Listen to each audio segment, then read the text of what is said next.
क्या ध्यान के माध्यम से कुंडली जागरण किया जा सकता है? कुछ ऐसी महिमा है अजपा जप की जिसमें मंत्र सदैव चलता रहता है, अनवरत निरंतर प्रवाह के साथ, बड़े ही सहज रूप से, चाहे आप जाग रहे हो या सो रहे हो। इसके माध्यम से भगवान से एक निर्बाध संबंध स्थापित रहता है। इसलिए कहते हैं कि मंत्र दोहराते रहो जब तक कि अपने दिल में भगवान को महसूस न करने लगो। यहीं से आपका ईश्वर के प्रति प्रेम, लालसा, जिज्ञासा, एक तड़प पैदा होती है और अंततः ये तड़प एक पूर्णता को प्राप्त होती है आपके ईश्वर के मिलने के साथ। तभी कहता हूँ मानसिक जप, अजपा जप की बात ही निराली है और इसको अपने तन मन में चलाने के लिए हर एक मिनट सेकंड चेक करते रहिए कि राम नाम चल तो रहा है ना। बस फिर क्या कुछ समय बाद यह अजपा जप स्थिति प्रज्ञ अवस्था में सुचारू हो जाएगा। एक छोटी सी कहानी है रामायण से कि जब भगवान श्री राम ने माता सीता को लंकापति राक्षस राजा रावण के चंगुल से मुक्त कराया और हंसी खुशी माता सीता और हनुमान जी के साथ अयोध्या अपने देश लौटकर शाही महल में विश्राम फरमाने लगे। कुछ समय पश्चात भगवान राम को ज्ञात हुआ कि सीता जी को हनुमान जी से कुछ ईर्ष्या हो गई है, क्योंकि भगवान राम का ध्यान सीता जी के बनिस्पत हनुमान जी पर ज्यादा रहता था। माता सीता को लगने लगा कि श्री राम हनुमान जी पर मोहित हो गए हैं। ऐसा सोचते हुए हर्ष में भरकर श्री राम ने हनुमान जी के शरीर से एक बाल को तोड़ लिया और उस बाल को सीता जी के कान के समीप ले गए। तब माता सीता को उस बाल में से मंत्र सुनाई दिया जो कि लगातार गूंज रहा था, राम राम राम। तत्पश्चात श्री राम जी ने सीता जी से कहा कि यह मैं नहीं जो हनुमान जी की तरफ खींचा या मोहित हुआ जा रहा हूँ, बल्कि यह वो हनुमान जी हैं जो मुझे लगातार अपनी तरफ खींच रहे हैं। कहा जाता है कि हनुमान जी सदा ये सुनिश्चित करने के लिए कि उनका अजपा जप बाधित तो नहीं हो रहा, तो वह जम्हाई लेते समय भी राम राम राम कहते और चुटकी बजाते जाते थे। आज वर्तमान में जो निष्ठावान और श्रेष्ठ चरित्र ब्राह्म है वो इस जम्हाई वाली चुटकियों को उपयोग में लाते हैं राम राम राम कहते हुए। ये तो रही रामायण की और ध्यान अजपा जप वाली बात। ध्यान के द्वारा कुंडलिनी जागरण किया जा सकता है या नहीं?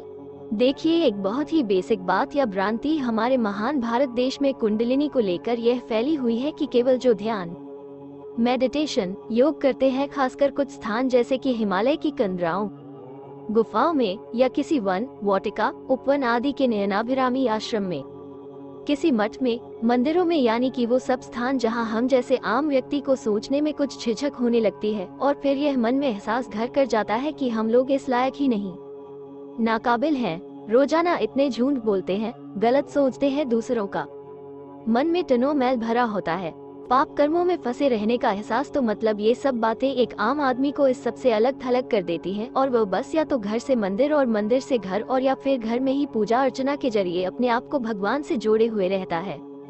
इस सबसे आगे का सोचना मतलब कि उसके अधिकार क्षेत्र से बाहर की बात, उसके कर्मों की दीनता का एहसास केवल पंडित, पुजारी, साधु, महंत, मठाधीश आदि ही यह सब कर सकते हैं। यह एहसास हमें आगे बढ़ने से रोकता है और यहीं से पाखंड और आडंबरों की शुरुआत होती है। हम गुरु ढूंढते हैं और गुरु मिल जाए तो बात ही क्या। किसी दाढ़ी वाले बाबा जी को देखते हैं तो लगता है कि यही वो है जिसको सबका भविष्य, वर्तमान और भूत पता है। यहाँ जब हम इन सब के संपर्क में आते हैं तो कुछ शुरुआती रुझानों के बाद परिणाम आने में देर नहीं लगती और फिर घोर निराशा, क्योंकि गुरु जी कुछ और ही निकले। सबसे पहली बात ये कि आज हर छोटे बड़े शहर की गली गली में, नुक्कड़ों पर ना जाने कितने ही योगा सेंटर्स, वेलनेस, हीलिंग केंद्र, जिम आदि खुले हुए हैं और इन सभी में रोजाना सुबह शाम ध्यान ही करवाया जाता। बाकी बचे खुचे अभिलाषी स्त्री और पुरुष अपने घरों पर ही योग और ध्यान करते हैं और करते आ रहे हैं सालों से। तो क्या इन सभी का कुंडलिनी जागरण हो चुका है? सभी बड़ी बड़ी शक्तियों, सिद्धियों के स्वामी बन गए हैं, भगवान के लगातार संपर्क में रहते हैं, कुछ भी जादू टाइप कर सकते हैं। कुंडलिनी का मायाजाल कुछ ऐसा ही है कि इसको बहुत बड़ा रहस्य बनाकर पेश किया जाता रहा है। हालांकि यह रहस्य वाली बात कुछ हद तक सच है, लेकिन उस तरह से नहीं कि सामान्य व्यक्ति इसको एक जादुई छड़ी की तरह देखने लगता है। ये बिल्कुल भी सही नहीं है। श्रीमद्भागवत गीता में लिखा है कि बस भगवान को स्मरण करते हुए अपने कर्म करते रहो। अब सोचिए कि भला इससे ज्यादा सरल और क्या है भला। लेकिन यही आज सबसे कठिन बना दिया गया है। बात ये समझने की है कि सैकड़ों तरह की पूजा अर्चना करने के तरीके हैं। ना जाने कितने वेद, ग्रंथ, काव्य, महाकाव्य, पुराण, शास्त्र, तंत्र, स्तोत्र, मंत्र, साधनाएं हैं, लेकिन सबका अंतिम उद्देश्य एकमात्र है, ईश्वर से जुड़ना। ईश्वर से मिलना तो एक तरह से रास्ते अलग अलग हैं, लेकिन मंजिल सभी की एक ही है। ये केवल आपको चुनना है कि आप कैसे जुड़ना चाहते हो भगवान से। ध्यान करना अच्छा है, बहुत अच्छा है, लेकिन ध्यान, योग, साधना आदि से तो आपको सीधे सीधे कुंडलिनी और इसकी सिद्धियों, शक्तियों के भ्रम में डाला हुआ है। तो फिर ये तो बिल्कुल अलग ही हो गया ना। भगवान से जुड़ना है तो सिंपल राम नाम ले, शिव जी का नाम ले, हनुमान जी, गणेश महाराज जी, राधा रानी, सीता मैया, दुर्गा जी। आप एक बार शुरू तो करें, लेकिन ऐसे नहीं जैसे कि आप अभी तक करते हुए आ रहे थे। ऐसे तो बिल्कुल भी नहीं। बस थोड़ा सा तरीका बदलिए। और वो तरीका है क्या भला? तो वो तरीका है अजपा जप, मानसिक जप, जिसमें जब भी राम जी का नाम ले तो हर कुछ मिनट्स में चेक करें, करते रहे कि आप नाम ले रहे हैं या नहीं। अच्छा, मैं एक उदाहरण देकर समझाता हूँ। एक सॉफ्टवेयर प्रोग्रामर जब कोडिंग करता है तो लाइन बाय लाइन कोड को चेक करता रहता है कि कोड सही तो लिख रहा है ना, और उसके बाद उसको कंपाइल एक्सिक्यूट करता है। बस ऐसे ही राम नाम लेते रहे और चेक करते रहे कि राम नाम लिया जा रहा है ना, कहीं रुक तो नहीं गया। और चूंकि आप हर मिनट्स में चेक कर रहे हैं तो फिर राम नाम लेना रुकेगा नहीं, फिर यह हर सेकंड्स में होने लगेगा। आप हर सेकंड्स में चेक करने लगेंगे कि अरे मैं राम नाम ले रहा हूँ या नहीं।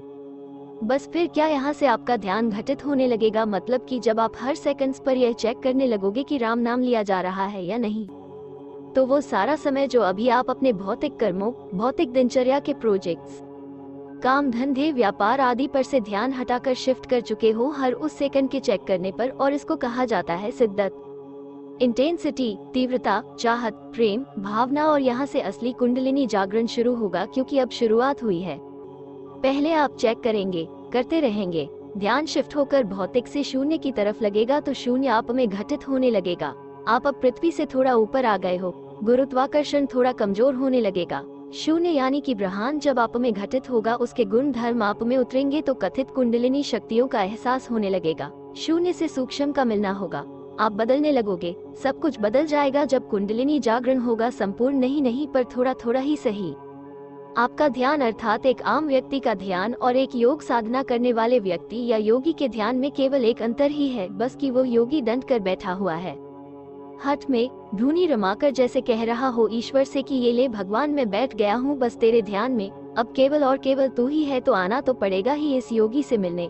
और एक आम व्यक्ति अपना काम भी कर रहा है क्योंकि कर्मयोगी है, और साथ में हर एक सेकंड चेक कर रहा है कि ईश्वर का नाम लिया जा रहा है या नहीं। तो यह एक योगी की तुलना में कुछ कठिन है। इसलिए मेरी नजर में हर वो आम इंसान जो अपने भौतिक कर्म करते हुए ध्यान घटित करने पर लगनशील है, ज्यादा सम्माननीय है।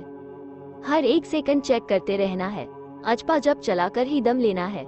यही अजपा जप करके भी व्यक्ति दुर्गम वस्तुओं को भी प्राप्त कर लेता है। आज की वीडियो में बस इतना ही।